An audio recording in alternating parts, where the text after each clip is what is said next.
السلام عليكم ورحمة الله وبركاته. مشاهدين قناة حسام أبو زهرة الزراعية، أهلا ومرحبا بكم في موضوع جديد وحلقة جديدة.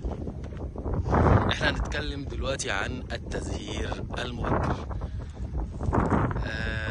مشكلة بتؤرق جميع القائمين على إنتاج المانجا، التزهير المبكر، وبقى واقع كل سنة لازم نعيشه وناخد بالنا فيه. احنا عاوزين نتكلم ايه أسباب التزهير المبكر، أول سؤال. تاني سؤال، ازاي اتعامل معاه.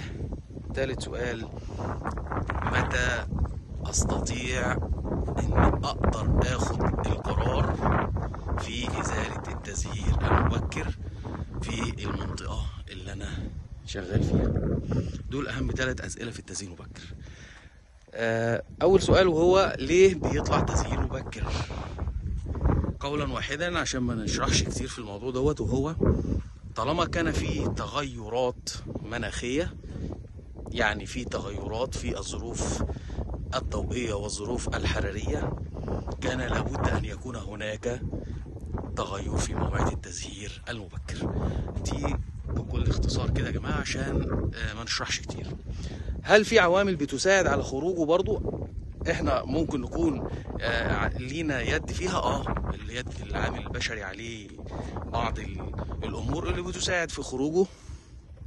اهمها وهو ان انا لو عندي افراط في الري، لو انا مش فاهم طبيعه تربتي كويس وبدي ميه كتيره في الوقت دوت، هيطلع ليا هدفع الشجره لانها تطلع تزهير مبكر لو انا في مرحله التزهير.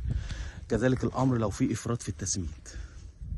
كذلك الامر لو الموسم بتاع الشجره نفسها الحاله الغذائيه شكلها ايه، يعني الشجره دي كانت الموسم بتاعها كان موسم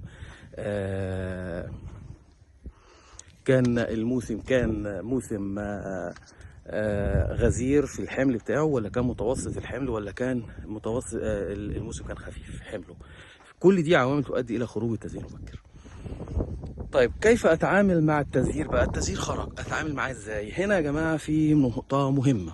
ايه هي؟ اول حاجه، لو انا عندي شتاء دافي، لو عندي شتاء دافي يبقى انا ما بستعجلش في ازاله التزهير المبكر، لان هشيل التزهير المبكر هيطلع غيره، ولو طلع غيره يبقى انا خسرت البرج، زائد ان انا عملت تكاليف كبيره في الارض، او كلفت صاحب المزرعه عماله كتير، لان هعمل ازاله مرتين. طب لو البرد كان شديد، يبقى في الحاله ديت لو البرد شديد يبقى التزهير هيبقى متاخر زي ما هو حاصل معانا دلوقتي في موسم 26. ففي الحاله دي التزهير ببدا اشيله بناء على مناخ المنطقه اللي انا فيها. بشيله ازاي؟ بيتشال باليد عن طريق كده ان انا ما بشيلش اي من على القمه الناميه من فوق، او زي ما بنقول كده من فوق العوده، على اساس ان انا ما بشيلش اي ورقه، لان هنا الهرمون الخاص بالتزهير يا جماعه مجرد ما انا بشيل الزهره بينزل اوتوماتيك على البراعم السفليه، فبالتالي انا لازم احافظ على الاوراق اللي هي في القمه الناميه. ده ازاي اتعامل مع التزهير المبكر، وشرحنا قبل كده في فيديوهات. طيب متى اقدر اخد القرار بقى في ازاله التزهير؟ وده اهم ما في الفيديو بصراحه، ان انا ازاي اقدر اخد قرار وامتى اخده عشان ازيل التزهير. القرار دوت لازم يرجع لكل من لطبيعه المنطقه اللي انا شغال فيها والصنف اللي انا شغال عليه. اول حاجه يا جماعه، صاحب المزرعه هنا او المهندس القائم على اعمال المزرعه لازم يكون عارف التاريخ اللي بيحدث فيه تفتح كامل للشمراخ الزهري، اللي هي مرحلتي التلقيح والاخصاب، في انهي تاريخ بالظبط. يعني هل بتحصل في 15/4؟ هل بتحصل في 17/4؟ هل بتحصل في 20/4؟ هل بتحصل في اخر 4؟ التاريخ ده مهم جدا، بناء عليه برجع لورا 2.5 شهور. يعني لو بيبقى في 15/4 يبقى انا عندي هنا برجع 2.5 شهور، يبقى عندي الشهرين انا كده بقيت في اول فبراير. طب النص دي بقى ال 15 يوم دول ليه؟ ال 15 يوم دول اللي هم المفروض في 15 يناير ابدا اشيل التزهير المبكر بتاعي، على اساس ان انا في التوقيت دوت على ما الزهره بتطلع بتبقى في 1 فبراير، او في اول 10 ايام في فبراير، وبالتالي يبقى انا عندي الوقت بتاعي المناسب لخروج التزهير الاساسي اللي انا هستمر عليه.